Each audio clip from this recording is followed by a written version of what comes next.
दोस्तों, आज match Namibia और इंडिया का है। कल मैच अफ़गानिस्तान का खेला गया साउथ अफ्रीका के सामने। वर्ल्ड कप का पहला मैच है जिसको देख के लगा कि नहीं, वर्ल्ड कप शुरू हो गया है।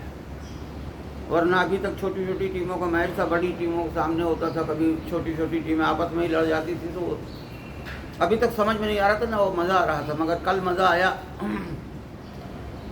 दोस्तों, बहुत बहुत स्वागत है आपका अपने YouTube चैनल @rजी में। आदाब, सलाम, सत श्री अकाल, नमस्कार, गुड मॉर्निंग। दोस्तों, जो पहली बार आ रहा है वो हमारे चैनल को लाइक कर ले, सब्सक्राइब कर दे, बेल आइकन दबा दे, डबल एल का साइन आएगा उसे हिट कर दे। उससे जो होगा, जो भी मैं वीडियो डालूंगा उसका नोटिफिकेशन आपको सबसे पहले मिल जाया करेगा। जितना हो सके दोस्तों में शेयर करें। दोस्तों, कल गजब का मैच खेला है अफगानिस्तान में। देखिए, साउथ अफ्रीका जैसी टीम को 187 रन पर रोकना ये कमाल था। रबाडा, लुंगी एंगडी, यांसन, है ना, इन गेंदबाजों के सामने 187 रन बनाना भी कमाल था। मगर बनाया, ऑल आउट हो गए, कोई बात नहीं, मगर 187 रन बनाया। सुपर ओवर में मैच गया। सुपर ओवर में 17 रन बनाए। 17 रन बनाने के बाद साउथ अफ्रीका ने भी 17 रन बनाया। फिर सुपर ओवर हुआ और उसके बाद हारी है अफगानिस्तान। और हारी भी तो 4 रनों से। 19 रन तक बन गया था। गलती अफगानिस्तान की ये थी कि उसने मोहम्मद नबी को भेज दिया। उससे पहले वो नाइम को भेज देते। अगर नहीं भेजना था, गुरबाज को 1 डाउन ही भेजना था, तो पहले नाइम को भेज देते और वो कुछ कर सकते थे नाइम। और एक तरफ तो अजमतुल्लाह उमरज़ई लगा ही हुआ था। मगर जो काम कर गया है कि गुरबाज ने जाके 3 छक्के लगातार मारे, 1 वाइड बॉल हुआ, उसके बाद जो है मैच ख़त्म हो गया। आखिरी गेंद पे चौका मारने गए, कैच हो गए। नहीं तो फिर सुपर ओवर ही ले जाने के चक्कर में थे। नबी को भेजने से नुकसान क्या हुआ अफगानिस्तान का? जब 23 रन मार दिए, 24 रन बनाना था, उसको क्या कहते हैं अपना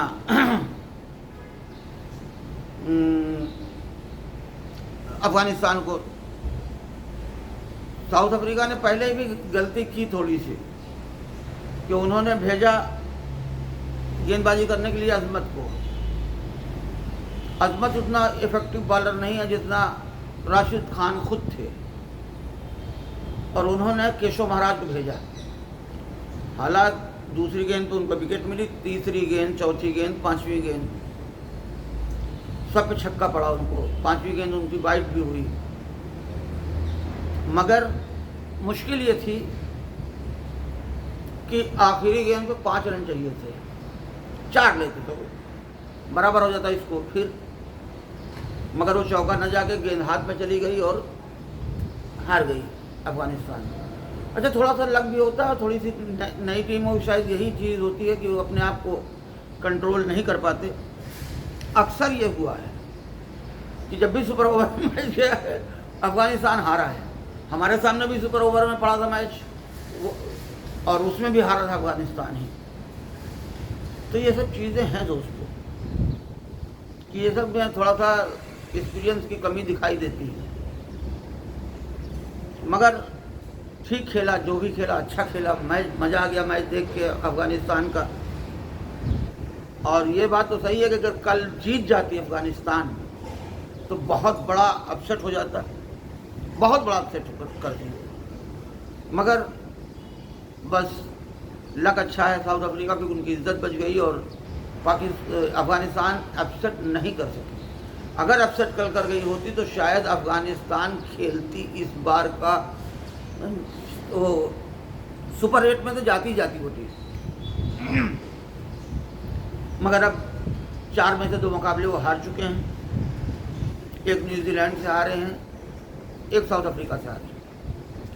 इंडिया जिसने एक मैच खेला हुआ है यूएसए के साथ वो अपना जीता हुआ है। और उसके बाद जो है आज नामीबिया के साथ उनका दूसरा मैच है। पाकिस्तान ने 2 मैच खेले हैं, दोनों जीते हुए हैं। एक खेला है उन्होंने नीदरलैंड से, एक खेला है यूएसए से। मगर यूएसए से जीतने के बाद वो अपने आप को बहुत बड़ा समझ रहे हैं और बड़ी लंबी लंबी बातें छोड़ रहे हैं कि ऐसा है वैसा है, अब इंडिया को भी हराएंगे 15 तारीख को, ये करेंगे वो करेंगे। यार हमने कब कहा नहीं हरा सकते यार, हमको धमकी देने की ज़रूरत क्या है? हम तो कह रहे हैं हरा सकते हो भैया। और तुम क्या, हमें यूएसए हरा देती? अगर सूर्या का विकेट पा गए होते, वो निकाल ले गए होते तो हरा लेते हमको। मगर एक्सपीरियंस का यही फ़ायदा होता है, ये लग गया टुक टुक पे। ये भी टुक टुक था, सूर्या की 84 रनों की पारी टुक टुक थी शुरू से लेकर 15वें ओवर तक, क्योंकि उसे एक एंड संभाल कर रखना था। एक एंड से विकेट मुसलसल जा रही थी, लगातार जा रही थी, निरंतर जा रही थी, तो उसको संभालना था, उसने संभाला। और उसके बाद 16वें ओवर को चार्ज किया, फिर उसने देखा कि नहीं मामला फिर गड़बड़ हो जाएगा, तो फिर जाके 20वें ओवर को चार्ज किया, जिससे 261 तक मामला पहुंचा दिया, 161 तक पहुंचा है मामला। तो ऐसा नहीं है कि आप हरा नहीं सकते, फिर कोई बैक डे आ जाए।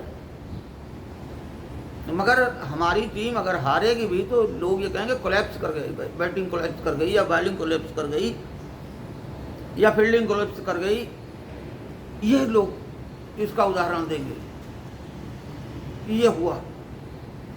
मगर तुम अगर हारोगे तो तुम लगातार हारते आए हो, तुम 8 बार तो हार चुके हो।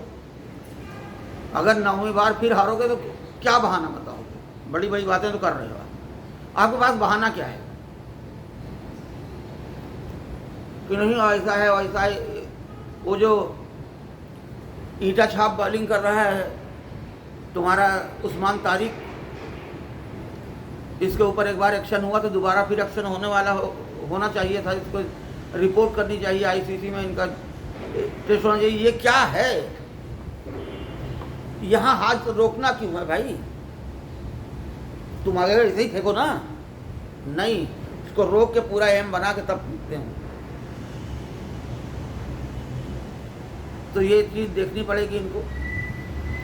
और इंडिया के लिए भी एक डेंजरस खबर है कि ईशान किशन चोट की वजह से शायद बाहर हो चुके हैं वर्ल्ड कप से, ऐसा यूट्यूब पे ही मैंने देखा। तो ये बहुत बड़ा झटका है।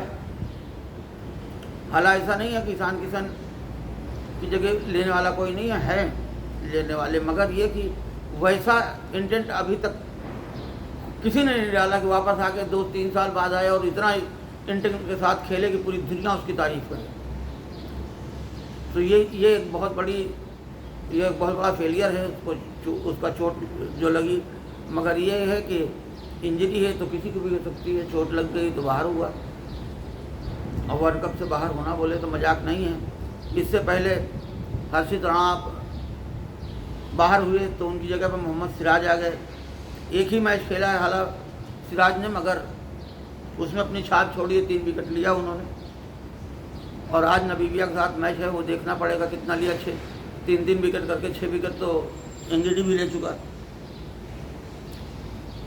तो ये देखना पड़ेगा। और 6-7 विकेट तो वो भी ले चुका है। क्या बोलते हैं, क्या है, हसल कि चेजल वीक हैं, क्या कौन है वो यूएसए वाला? 4 विकेट हमारे सामने मारी थी, 3 विकेट पाकिस्तान के सामने मारी थी, तो 7 विकेट वो भी ले चुका है। वो देखना पड़ेगा कि अब लीडिंग विकेट टेकर कौन होता है, विकेट कीपर कह रहा हूँ, लीडिंग विकेट टेकर कौन होता है, वो आखिरी में पता लगेगा। मगर जिस उम्मीद से टीम इंडिया की एंट्री हुई थी वर्ल्ड कप में, जिस इंटेंट के साथ, उस इंटेंट से अभी तक कोई मैच खेल नहीं सके। एक ही मैच खेले हैं, वो इंटेंट दिखाई ही नहीं दिया।